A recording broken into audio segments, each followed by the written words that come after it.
How are you doing? I am fine, and you? I'm good. I How's can't really Netherlands? complain. NL is good.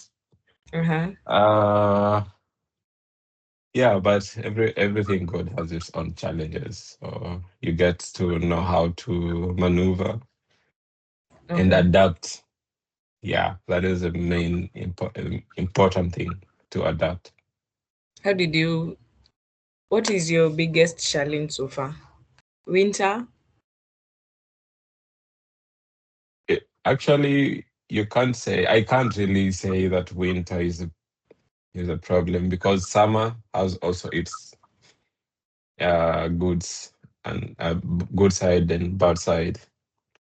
It is very hot. The house is unlivable. You're so uncomfortable. You go outside, the weather is so hot. So Mm. neither. So my best time, I think it is late spring. So when winter is ending and summer is starting. That's the best time ever, and the flowers are blooming and it's becoming to get so green. And yeah, I think I like that times. Okay. Yeah. How did you find yourself there? It's a long story, Okay. a very long one, because that alone, that on its own, Okay. I always sit back and think, wow. But it all started when I was in how did it start? It started when I was in year five Okay. of my degree, bachelor's. Here in Kenya. Yeah, yeah, there in Kenya. I was at the University of Eldoret, by the way. Mm. Dennis was, I don't know. Dennis joined after I had joined. So, and we used to go to the Christian Union together. That's how we knew each other. Okay. So, we get this lecturer who's teaching, a new lecturer came to teach us water courses. Okay. So, doing civil engineering, and civil engineering is quite wide. So, you do some part of buildings, part of roads, you do some parts of railway, and then now we were doing things with the environment and water. So during this time, when we were just winding down, we got this lecturer who came to teach us water courses. And I liked his way of teaching because he was kind of engaging us really. And most part of his teaching was storytelling. Mm-hmm. And in that storytelling, he used to mention the places that he's visited. And I said, this is the Yes. life I want. Okay. So that evening, I went back to my crib and I began a background search on this guy. Who is this guy? Where did he study? Oh, I found out that he studied in Egerton. And then, yeah, it was kind of also after school, you see, it's hustle, hustle. And then he got a way of coming to the Netherlands to do his master's. And then after finishing his master's, he came back to Kenya for a year or two and then did his PhD again here. So I said, wow, if I want to be like this guy who's traveling around the world and enjoying, because I like traveling personally, but there's a difference between liking to travel and the traveling itself, because the traveling itself is really money intensive. So yeah, I wanted to travel. So for you to travel, you need to get the prerequisites in order. That is, have enough knowledge, have the money, have the skill that will make you be wanted where you want to travel to. So I said, I'm gonna start small. But yeah, I had that desire to go to now think outside the box. And now when we had a post attachment after after fifth year. So that is, we finished our studies in May, and then from May to September or October, we were on attachment, industrial attachment. So this is the first time I'm moving to Nairobi. I'd never been to Nairobi, like lived in Nairobi, but this time now I'm going to Nairobi when I'm in fifth year. And life in Nairobi is so busy. Before you know it, you need to keep up with everything, the traffic, what have you. It is so busy, you don't even have time to look around. If you are caught looking around, they'll know that this is the new guy here. You're gonna teach him. So Yeah. you have to be on the rush. However much you like to want to look up and marvel at the architecture, you don't do that. If you do that, you're doomed. So surviving the first few months in Nairobi was not also an easy thing. But during this time, I was trying to wonder, so what next after school? Because you see, after the industrial attachment, you're gonna graduate, and then what next? So the what next, I was there, and I think every graduate goes through this. Yeah. What next after this? So during the what next, one Saturday morning, because now I'm not going to work that day, I was on my WhatsApp, just lying on the bed, and then I see a friend of mine from high school had posted something on his WhatsApp status, and it was like a scholarship, some German exchange program that was called Life Leadership for Africans. So and it was only sponsoring East African countries mostly. So you see Kenya, Tanzania, Uganda, or it lists different countries each year. So that year, I see they have listed Kenya, and I inbox my friend. So I ask him, what what about this? And he tells me, yeah, by the way, you're a good fit, Mesh. You see, you have some leadership qualities. You were involved in some leadership activities in school. This thing is for you. I was like, no, John, relax. Ikitu, how do you go about it? So he told me, you just go to the website, fill in the requirements, apply. But I had a challenge. I had not finished my school yet. I had not finished Your high my school coursework. Pardon? was oh it all campus campus Yeah, still. yeah, Wow. campus, because it was a master's degree scholarship. So I tell John, I don't think I'm qualified at the moment. I think I will forgo. So John tells me, you just apply.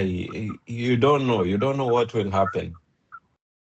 So I tried to apply with the little information I had, because I didn't even have all my transcripts. I tried getting a letter from my dean, School of Engineering, to try to back up my application.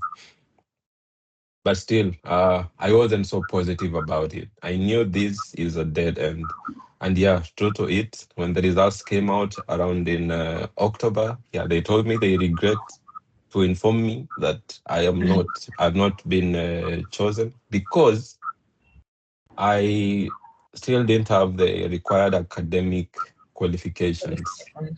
Yeah, and there was not proof enough to show that indeed by the time the program was gonna start, I would be having my certificate. So I accepted it. But that conversation with John is sparked something different in me. It's like it ignited a fire in me. And now that made me be on the lookout. Like I was eager. Something had, like, there was a perspective change. There was, uh, I was, it's like being shaken from the inside and unsettled. Like, no, I want this, I want this. And then now, fast forward, Around November, I graduate. November of that year, I graduate. And I say, yeah, okay, I've graduated. I tell my people, the person I was working with in Nairobi that, yeah, I'm going back home, home in Western. I'm going to stay back home, maybe with my girlfriend and my family, see what life has in store for me. Talking of That girlfriend, I hope you still have him. Are you still have her? that's another story. Okay. When was this? So When was this when you were trying to apply for it? that is How in long? 2022 when Oh, okay. I start out now because Okay. I finish my bachelor, my undergrad in 2022, Okay. and I graduate in 2022 November 24th. I remember the day. So I'm graduating on the 24th of November. I have decided that the December holiday I'm gonna stay at home. I am going home, just relax with my family, with my girlfriend, because we after campus we had been separated, so I wanted us to come just stay together because she was working there in Bungoma, so I said no, let me join her, let's stay because she was also closer to home. Yeah, and that is it. So that's December. The place where I was working at, they were still sending me work to do, so they would inquire of me if I have some time to do a task here and there. And then, of course, they will pay me. So that is how kind of surviving. But at times, I don't have internet. I'm Okay. not on WhatsApp. Just before we go, how much was it, or maybe was it sustaining you very well? The pay that I was getting, Yeah. it was not sustaining. I was getting 10K per month Why did you not stop? because I was starting out, and Okay. I didn't quite know what I really wanted or how much I was worth. But also, I was just finishing school, and attachments or internships are not really paid back at Mm-hmm. home, if we also know. So if you're being given that 10K or 15K, it's like they're doing you a favor. Yeah. Yeah. So the 10K or the 15K was explicitly told to me that, yeah, it was for covering my transport costs. So they made it clear that, we are not going to pay you. You see, we are a small company. But yeah, maybe we'll continue with you later on and then we can discuss about the terms of employment. But yeah, at that time, I was only being given transport costs, Uh-huh. which was at. Actually, what degree did you do in campus? So I studied civil and structural engineering. Okay. That is for my undergrad. Okay. Yeah. So where was I at? I I want to go back home and stay with my family and with my girlfriend and enjoy the December holidays. Okay. And then what happens now? I'm getting these tasks to do, and I'm offline. If I go to Ushago, because Ushago was only 50 bob away, that is where my family was. I don't have electricity, so I won't access my laptop. I won't work on anything. But then the work kept being more. And then in January of 2023, I remember on the 3rd, so this manager of mine was trying to get to me and was like, Mesh, we have a lot of work to do right now. Actually, he gave me a call and he called me. He told me, Mesh, what are you doing at home right now? I told him, I'm Nenda tu shamba, nothing much. And then he asked me, "Oh, do you, is this what you want after graduating?" I told him I didn't know what I wanted.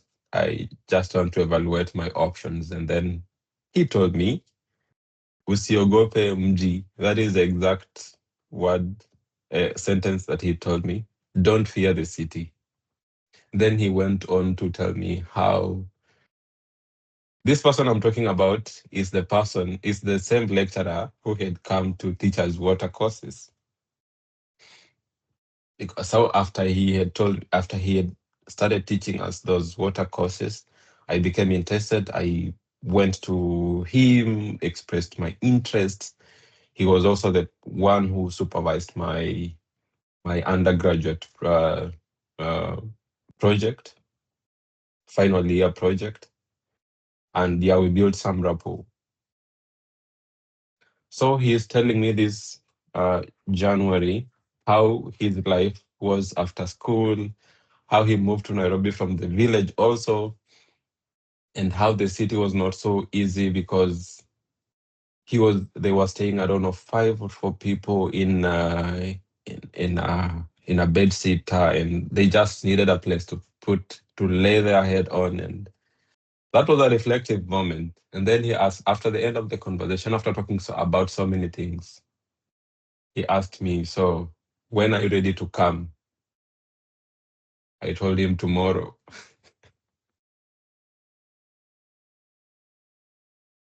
And then so he said, "I'm going to send you fare." So he asked me first if you have fare. I told him I don't have fare. He said, "I'm gonna send you fare right now." I booked I booked the next bus that was gonna leave that night. Started preparing that morning, and that night I was leaving for Nairobi. And that is how it was. So 2023 was a it was an eventful year for me.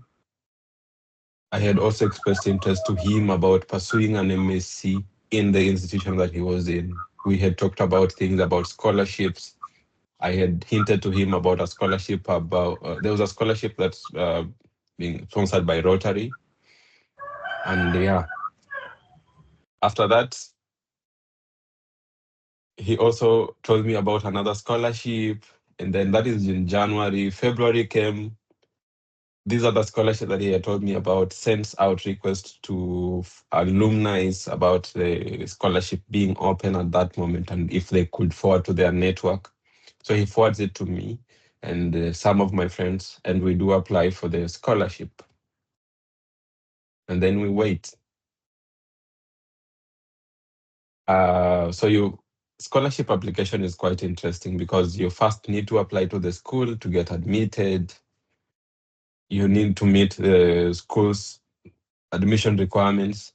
And then after the school is satisfied that you're indeed qualified to study the course that you have applied for, that is only when you can apply for the scholarship. So we follow the same process. Admission for the studies was not so easy. It involved interviews, presenting projects, and what have you, because it was a first time kind of course. I was going to do a research master in the course that was existing. So the normal course was not research related, but this one was novel. So it was research based, and they were training people mostly. The program aimed at training professionals that were going in the academia way, so PhD and the professional development. So that is how it happens. We get the admission and then apply for the scholarship. Then it comes to applying for the scholarship around March. The deadline is in March, on March 27th. I get admission on March the 10th, and I don't have a passport.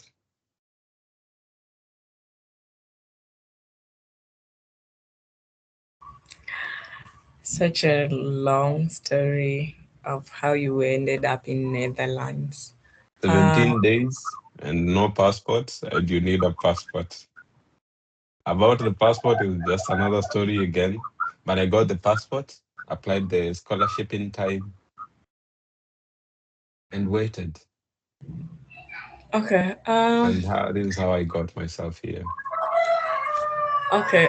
Now going back to high school and way back to primary. Now you're working. Are you working or just reading, just studying?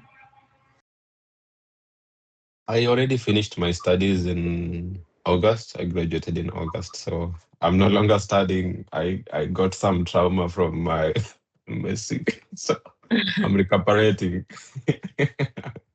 How are you sustaining yourself? Do you have a job? Yeah, right What are now I'm some of the working. uh-huh? Yeah, What are some of the things, some of the culture shocks you are experiencing in work at work? Because you are in Eldoret. You grew up in Eldoret, right? I grew up in Bungoma. I Okay, studied Bungoma. mostly in I studied mostly in Bungoma because I did my primary school and high school in Bungoma, and then went to Eldoret for 6 years or so, Okay, and then moved to Nairobi. okay. Now you've worked in Nairobi and now way back to in Netherlands. Yeah. What are some of the different culture shocks, maybe at work, money wise, spending habits? Yeah. Uh, about the culture shock, I think I dealt with the culture shock even when I was a student. So I think that one was sorted when I was a student, because when I came as a student, there were a lot of things to get adapted to. And now when I started working, I don't really get I didn't get so much difference. It's like I already got used to the people and the system and the culture. So there was no culture shock at my workplace. There was no culture shock at my workplace at the moment. Okay. Uh, Yeah. Now let's digress and go back into money. When growing up, how was your relationship with money? How did you view money? Money was sacred to me because even accessing the money was not easy. So when you would hear money, Uh-huh. like 10 shillings, 10 bob used to mean like the world. Okay. Because How well did you use your money? how well did I use my money? Mostly to buy things. So if I got money, was to buy something sweet to eat. We used to have these, when we were growing up, we used to have these quenchers. I don't know if you ever saw them, or Yeah, yeah. but we used to have these small bottles of quencher that used to, I don't know, cost 5 shillings or 10 bob, and they used to be like the real deal. If you get 10 shillings, your mind is always clicking, yeah, I'm gonna get a quencher, and yeah, I'm gonna have fun and sip it slowly. And you will even go on to tell your friends how you bought a quencher and you enjoyed. So money was not easily accessible, and it was kind of sacred. It was hard to get the money. It's Okay. also because of our upbringing. We grew up in very large families, and yeah, our guardians and parents were barely helping us to survive. I mean, it was like survival mode, and most of the time we could get almost all of our things from the farm, so we didn't really need money a lot unless it was school fees, Okay. or we needed a cloth to wear, or a shoe, of which we only start wearing shoes at maybe grade 4 or 5. Okay. So, so, and it was not really mandatory. Okay. But when I moved to the town setting now, moved to a primary school in a town setting, that's when you see that it's mandatory that you have a shoe on your feet, that you Yeah. need to have socks put on, that you need to have a good uniform. So that is when you see the value of money. You need to pay for tuition, preps, that's morning and evening. You need to buy this, you need to buy that. Then that is now how I see money at play. But money was not so accessible Talk growing of up. money. Mhm. Okay, talk of money not being accessible. Was it something that was openly talked about, or was it something only your parents discussed about it? Yeah, that is a quite interesting one because if you lacked something, you couldn't easily go to your dad and say, "Dad, I don't have this." There was a protocol to be observed. You have to tell your mom, Mm-hmm. and then if mom sees that you have been behaving well, you'll now go and tell your request to dad. And then if mom tells dad nicely, maybe dad will say, "Okay, I think there was this 500 bob here. You can maybe go with the child, and when them you go and buy whatever, maybe the shoe or the uniform." But there was that. It was not easy to talk about money. Sometimes, if mom maybe doesn't want to tell dad about it, you have to go to tell dad.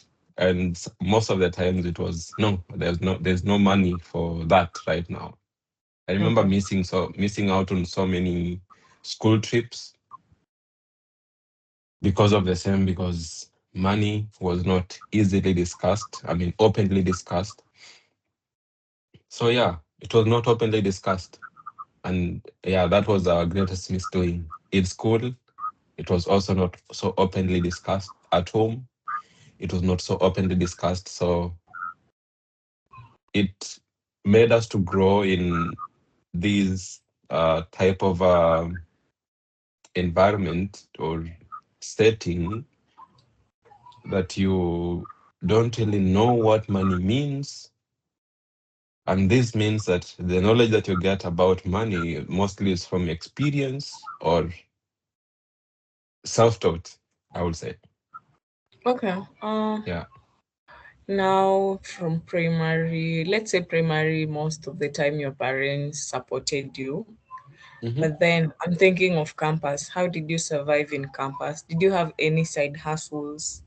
Did you have any side gigs to sustain yourself, or was was what you're given enough? Uh, that's an interesting question. It Mm-hmm. makes me reflect back for a while because while in campus, I really wanted a side gig.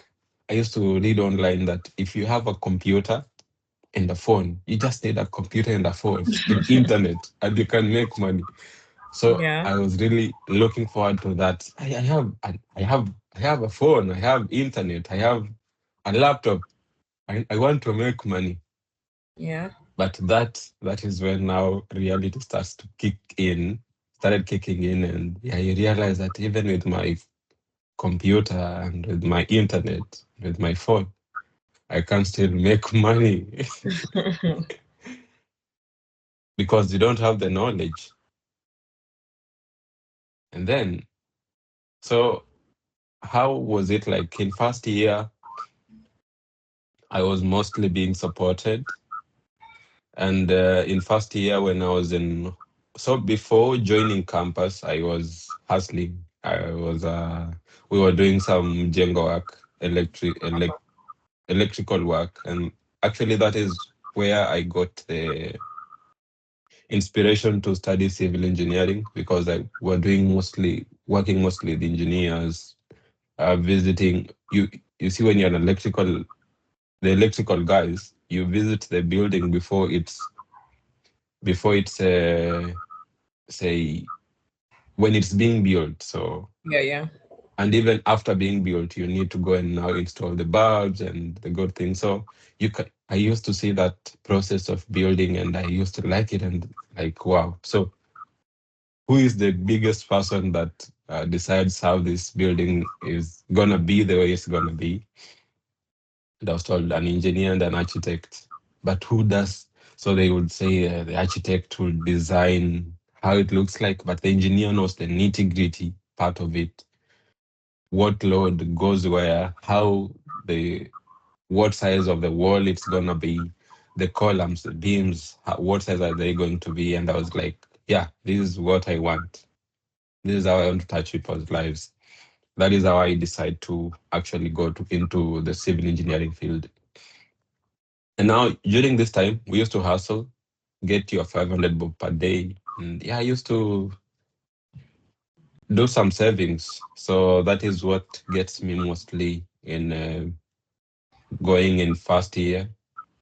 But yeah, even these savings, where was I saving them? I was saving it in M-Pesa. So I get the money. Oh, there was Mshwari, Yeah, but at a interest, the interest was quite low, right? I don't yeah. remember well because I never minded I was locking it in Mshwari so that I cannot access it easily, not to invest. Okay. So I will put my money on in Mshwari, and then when I go to school, I want to buy some fancy things, nice clothes, trendy things. Mesh has money. That was what I was trying to say. Get nice suits. I used to wear suits in campus, and right now I look back in my campus photos, and I'm like, Mesh, why were you wearing suits? I mean, Yeah, maybe but wearing suits is a sign of, you have arrived. exactly. I mean, that was it. So I'm wearing a suit so that I can portray that I have money, but when I get back into my crib, Mm-hmm. there's no money. So that is how I survived mostly on first year. But of course, there's support from family. Hey bro, nimekwama. Can you please come through for me? I don't have money for groceries. Can you please send me 100 bob so that I can sort out my supper or my lunch? So that is how I survived first year. First year holiday, long holiday, I go hustling, also save some money. Second year, still the same. Buy some fancy, nice house things so that when your friends visit, they see, oh, you have a nice house, man. And that is what excites you. Yeah. Uh, so that is how it was like. And most part of it, support from family and relatives was really what kept me going. And then in third year, I was like, no, I need to make my own money. I want my own money. Because this money that because second year, there was no long holiday. We were at school. So this money that you're being sent is so little, and you need some extra cash. You want to go to Eldoret town and have fun with friends, but you can't go because you don't have money. You want to buy something, but you can't buy it because you don't have the money. So sometimes you just want something extra. You don't have money even for yourself for savings. So it was quite a. So that is when I said I want to make the money, but I can't find a way of making the money. And then there was this. We get this. S- I don't know. I don't know. Was it a scheme? Did you hear about it? Aim Global. Yeah, I heard about it. So I had a friend of mine. A friend of mine comes and Sam. I don't know if Sam is gonna watch this, but Sam tells us Sam is saying that he is making 30,000 per month. And I'm Wow. like, what, Sam? And he's like, see, you just need 20,000 to invest. And then the rest is history.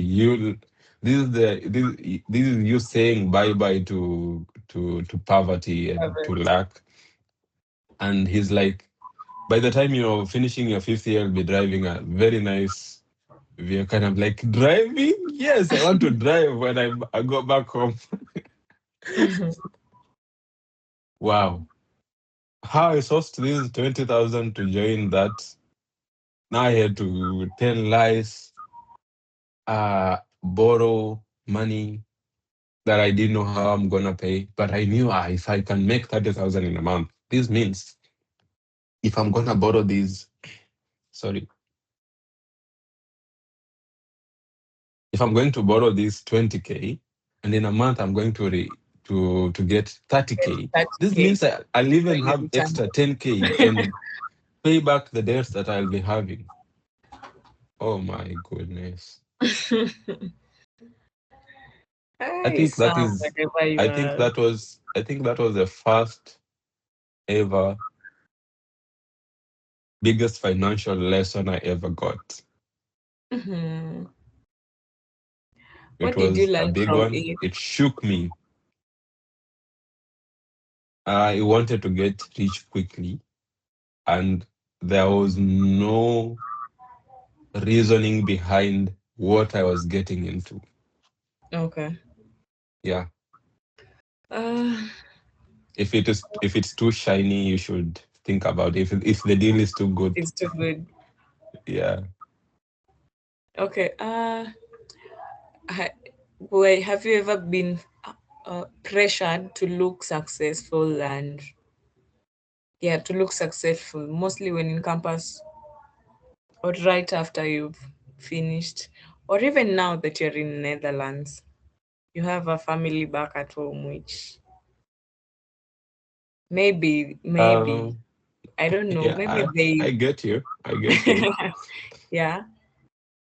So when I was in campus, I think just as I've shared from the this um previously as we were discussing, I I'm looking at my photos and I'm like, why was I wearing suits going to class? Why was I wearing all these portraying? Because when you wear a suit and yeah, you want to portray that you are looking successful. I think I actually always try to go back to my thinking at that moment and I analyze my thoughts. What was I thinking? And yeah, that thing stands out. I wanted to look that I have made it. I'm okay. And our society is also engineered in that way. Mm-hmm. So our society also attach value to those kind of things. If they see you driving, whatever kind of vehicle that you're driving, if they see you wearing a suit, a good suit, if they see you wearing nice shoes, they have our society in Kenya has already attached value to that. So it is like our societal engineering. It is like our social engineering back at home. So I was being pressured. The pressure was there in campus. Even after finishing campus, the pressure was also there, but not as much because I was coming from a point of I am yearning for independence, and you can't really show off with 10K. By the time you show off with your parent and Yeah. you have transport costs to cover, Yeah. you will be the one suffering. So something helped me when I was just after campus. I got some online gigs I used to work on and used to really pay me well, a lot of money, Mm. like triple the amount that I was earning on my day job. And that That was really got after me going. campus. That was after campus, yeah. Okay. And then so I started like doing some sort of savings, having some like order in my in my finances. But Still, there was no structure, no knowledge, no nothing. And the Bible tells us that without knowledge, the People people perish. perish. Yeah, so there was no knowledge of how to manage these finances. There was no structure on how to grow from where you were, from having no knowledge of money to having no access to money, and now you're starting to have the money, and now you want to move forward. That is a hard one without knowledge. So people pleasing, number one, when I was in campus and even after campus. So that was there. Okay, what is something you wish you knew uh, when maybe you were a bit younger, maybe say 17, 19, there, about money? You know now and you wish you knew a bit earlier. I think the knowledge, I've come to also realize that the knowledge was there, but it was not emphasized enough. And the biggest secret to uh, building wealth in terms of putting our finances in order is already taught to us in primary school, but we are never keen enough to know because we don't know. And I think you'll agree with me on this. Compound interest. When do you study compound interest? In class seven? No? Yeah. But no one emphasizes about it enough, hard enough for us to know about what compounding would really do us wonders. So that is something that I would have really wanted to know when I was 17. I was in high school. So when I was 17 or 18, emphasis enough so that maybe even after high school, when I was working on these gigs, on this Django work, I would have thought pragmatically that, oh, so compound index is going to be my friend. And this is how I can increase my ways of becoming financially independent sooner. So compounding is your friend in this game of finances. Yeah. Okay. Maybe you can talk a bit about the cost of living in Netherlands. I know it's not the same as in Kenya, so just a bit about the cost of living there in Netherlands. The cost of living is quite high also because most of the things are imported. And when they are imported, they come at an extra cost. Also because I think mostly because of that. And also, you see, housing is super expensive. There's housing scarcity here. You see, NL is quite an interesting kind of a country because most part of its land is reclaimed from the sea. So yeah, so having infrastructure needs to be well planned. So a lot of planning goes into getting place to build land, to build houses for residential purposes, or even for whatever, even for commercial purposes. So housing is an issue. Getting a house is so hard as getting, maybe even it's even easier to get a job than to get a house. Oh, hmm hmm So the cost of living is quite high, and but funny thing or interesting thing is the cost of living is high, but you won't lack what you really need because the cost of living is high, but also the minimum wage is just there enough to keep you going. You won't lack food. You won't lack money for food if you go to work. You won't lack money for paying the rent of the place that you stay. That is a good thing. You won't lack. You won't live in lack. But what will you spare to save? That is where the math now comes in. Okay. Yeah. Uh, maybe are you planning to live there fully or relocate? If you had an option, will you get back to Kenya or just live there? Or get back to Kenya and then earn in dollars or Oh, pounds? yeah, the best option will be in Kenya and earn in pounds or euros or dollars Okay. because you because of the economy.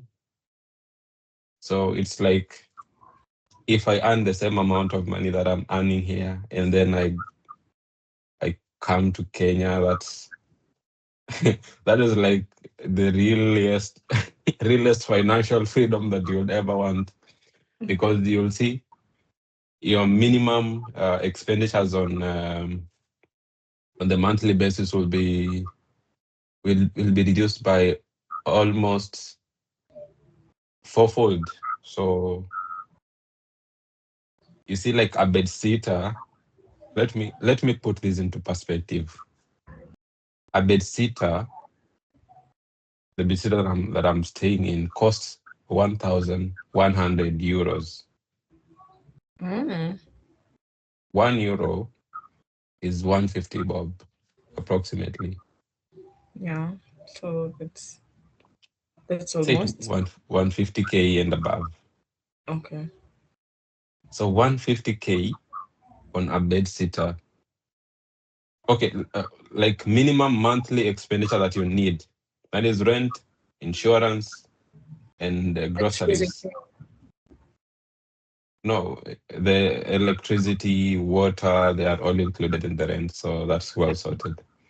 But if you are looking at the rent and utilities, and then you see something like internet, sometimes the internet is included in the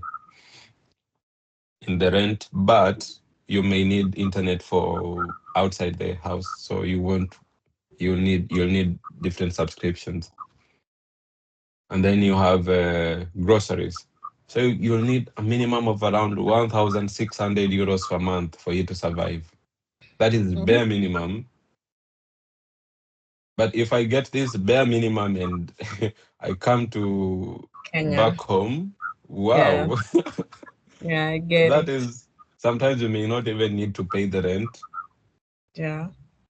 Groceries, you may as well go to the farm and then have stock for the month, maybe Yeah. just buy one or few things from the supermarket. So uh, that would have been the best decision. But right now,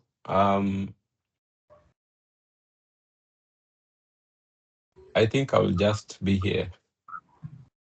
Okay. But also, I would have really wanted to be in Kenya because that was my plan. Okay. But on coming back and even looking for a job, not so easy. You need to know someone who knows someone. If you don't know anyone, you are doomed. And that is our biggest misdoing. Because with these people here, they don't care how you look like. And even there was something I actually forgot to tell you about, and we were talking about things like feeling the pressure to show it off, or to the pressure to display that indeed you have it. Yeah. they the people here don't care. They don't care what brand of shoe you are wearing. They don't care whether you're wearing a suit to the office or you're wearing a t-shirt and a jeans, maybe with sandals. They don't care. What they care about is what you're delivering. Yeah, you are wearing a suit, but you're doing bullshit. We don't we don't condone that. You are wearing a t-shirt and a short to work, but you're doing perfect work. That is what they want. They'll even promote you. So they don't care about how you're looking like. They don't care about uh, what value you have attached to yourself. They don't care what car you're driving, whether you cycled to work, or you came by public transport, or you came with your own auto, they don't care about that. And that is why what I was trying to attach it to kind of social engineering. So our Okay. societal engineering has attached value to these things: wearing a suit, putting on nice brands, and uh, having a nice house, having a nice car. We have attached value to those kind of things. But the people here, they don't care about those kind of things. One thing also, there was when we were coming, and there was this prime minister was exiting the office. You know how the prime minister used to go to work by cycling. No show offs, no nothing, no motorcades to show how it is the prime minister coming. No, Yeah. just him and maybe one or two security guys following him at the back, also on bike. Okay. So that is how humble these guys are, and that also shifted a perspective for me, that I don't need to show off. You don't need to act in a certain way for you to be taken in a certain way. You don't need to buy this thing for you to show off that, yeah, you see, I have made it. You have an iPhone 15 Pro Max or 14 Pro Max. It's working perfectly, but because you want to be trendy and to show off, You need the 17. you need the 17 Pro Max for no reason. So that is where our biggest uh, misdoing comes in, especially for people who are in the middle class, wanting to show off with the money that you have, buying cars, investing more, doing more liabilities than assets, and that is what brings us back more. I don't know if I digressed from the question No, that you asked. you're okay. You're okay. Yeah, yeah. Learning so much about life there. So Pardon? yeah, like I'm learning so much about life Mm-hmm. there. So Ah, that's yeah. really Okay. hard. Okay. Okay. Yeah. Okay. So maybe write down what are some of the money lessons you've learned, you have unlearned. One thing that stood out was just I just shared it, that I don't need to show off. My shoe is perfect. I don't need to buy a new one. Yeah. My phone is working. I don't need a new phone. Mm-hmm. So there's no need to want to buy something when there is something that also already can do the same purpose. So why am I buying this thing? Am I buying it because I need it, or because I I don't even have a reason? Why do you want to buy it? Is it a need? If it's not a need, is it urgent? It's not urgent, then don't buy it until the right time comes.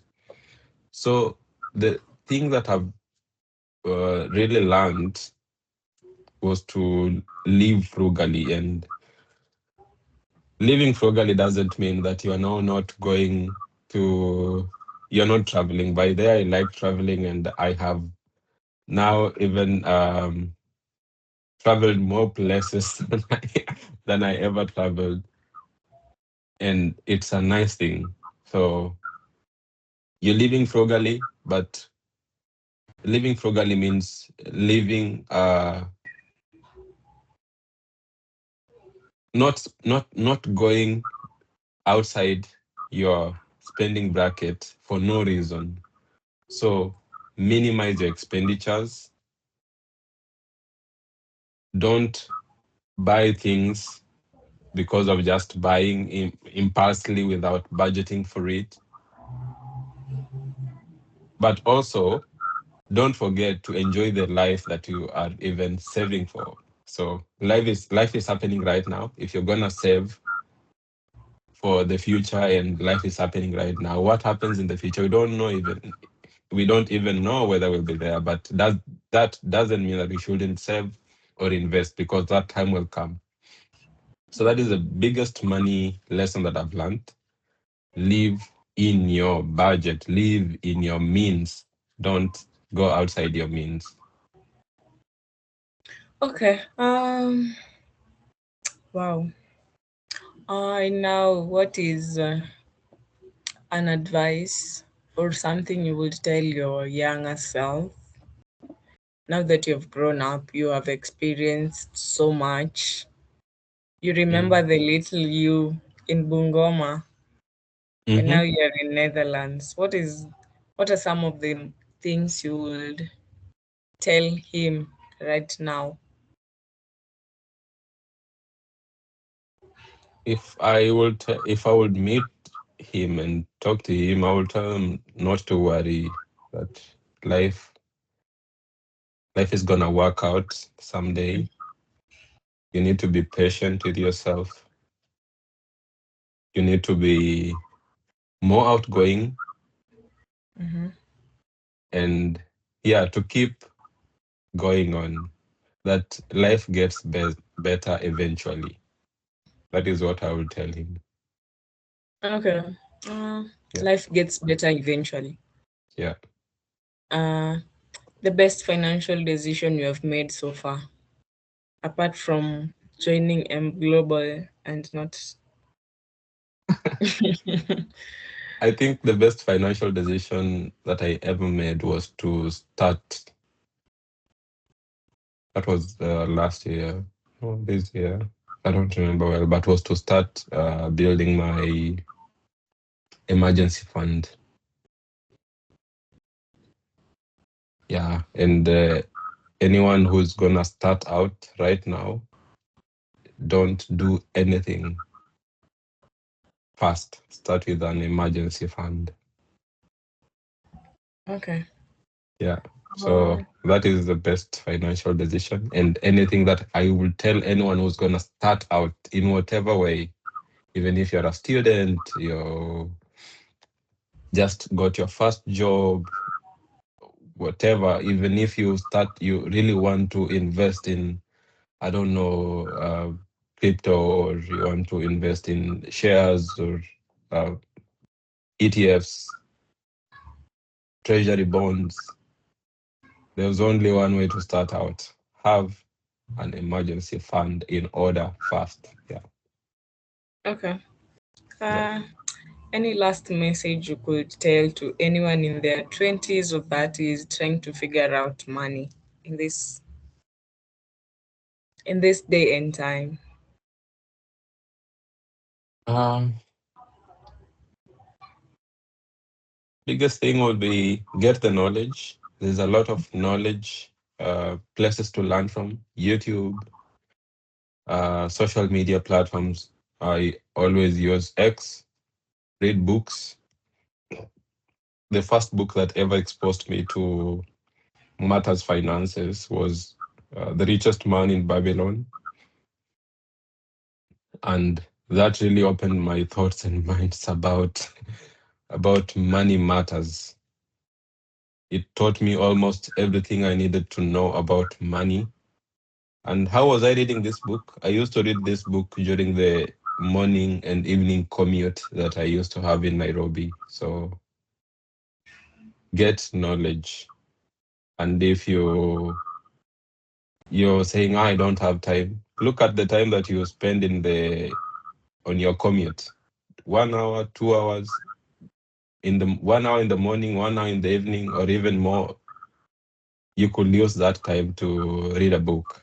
And that knowledge will go it will go in it will go much in a long way to help you gain the required financial knowledge, to help you put your finances in order, and also following the right voices on social media. We have a lot of things going on social media, but you need to know what you really want from social media for you to get it. So you have to know what you want, not just go with the trends. Know what you want and then go and listen to those voices. So know your voices, the voices that you need to hear from, and then go and listen to them.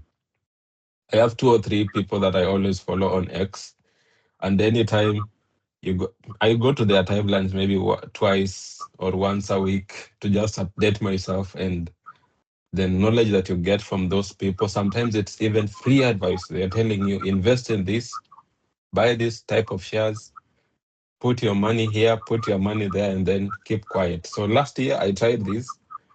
There was one who was saying if I had this amount of money, I would buy this amount of shares in this company. I would also buy this amount of shares in this company, and I would save the rest in maybe a money market fund. And then I just stupid. I had a small money hanging around. I said, let me try this. It won't pay me if I lost this 20K anyway. So I took some 20K, took some 10K, bought the shares in the two different companies, and then I forgot about them. Recently, I went to check. The profit margin was 120% on each share, Wow. on each share that I had bought. I was like, what? 120%. And I was like, what? And then at this time, I can imagine somebody had a million bob invested.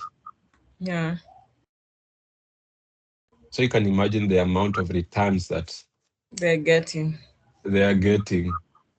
It's like Mm, the trick is knowledge. So we lack knowledge, that is why we perish. So get the knowledge. That is what I would advise anyone, any young person in their 20s. Yeah. okay. What of someone who has the knowledge but doesn't have the money?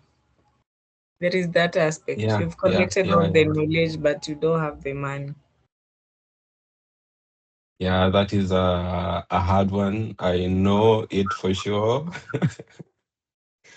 I know it for sure, but uh, that is a hard one. I might not have a good response to that because I've ever been in that kind of a limbo. You really want to, you have the knowledge that if I could only get 20K to start off this business, I would. Yeah. But if I would only get this amount of money, I would advise them to keep trying. Yeah. Yeah, but and to also think positively because I personally I always want to attach things to energies and your mindset and what you attract. So the law of attraction comes into play. If you're thinking, always thinking that yeah, if you are super positive that I'm so positive that I'm going to get this job, that I'm so positive I'm going to get this gig, there's a way in which things just align themselves and they work out. So I would say that as much as you are struggling right now, as much as you are trying to figure out something right now, be positive about it. Personally, I'm a Christian, so I will put some faith into it because I know that faith, be it as small as that of a mustard seed, it can move mountains. And that would be my message to that person who has the knowledge but is still looking for the money to to to help to look. I mean, you have the knowledge but you are looking for the money to now have this knowledge come into into power, because knowledge is not power until it is applied. So you want to apply this knowledge. It's gonna it's gonna make it's gonna be possible one day.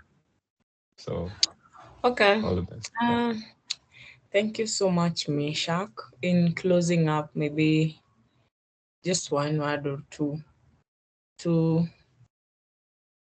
actually you do it this way. You say something and then something you can get back to it 5 or 10 years later to this video and be be very proud of it or affirm what you really said.